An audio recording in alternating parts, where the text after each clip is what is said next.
It's Wednesday Weigh-In with weight loss coach Charles D'Angelo. Today we're talking about taking off those last 10 pounds.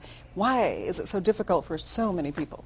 I think it's for a variety of reasons. For some, it's the fear of being able to stay at their determined outcome, the goal they reach. For others, it's they become complacent with where they're at. They become satisfied.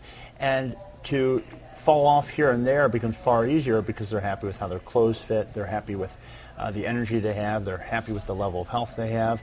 So those things all contribute to making some changes that weren't there prior. So what are some strategies, or how can you approach this block? I would say the first thing is to don't set yourself up with the idea of being satisfied prior to the attainment of the goal. Make sure that you stay true to that outcome, whether it be one of those 60 pounds. 50 pounds is not 60. So you need to stay focused on reaching that ultimate goal. Secondly, don't get into the habit of weighing yourself all too frequently. I would say weigh in once a week, such that you're then keeping yourself adherent to the program and not basing your decisions on irregular day-to-day changes.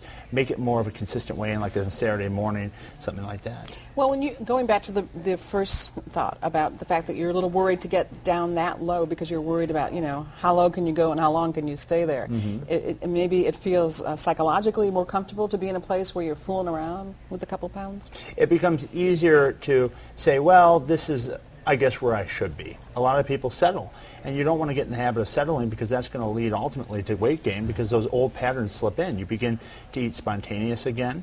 You're no longer keeping as consistent as you once were. You're no longer making exercise as regular as it once was.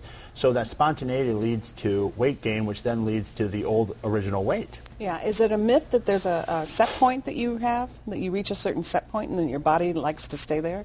I don't believe that that's true, and not my experience. With folks, I never find that it's challenging to get the weight off. I find that once they have it off, it's challenging sometimes to keep it off, mm-hmm. because the patterns that they use to get there, if they're not ones that they can continue with indefinitely, it's certainly going to be a short-lived success.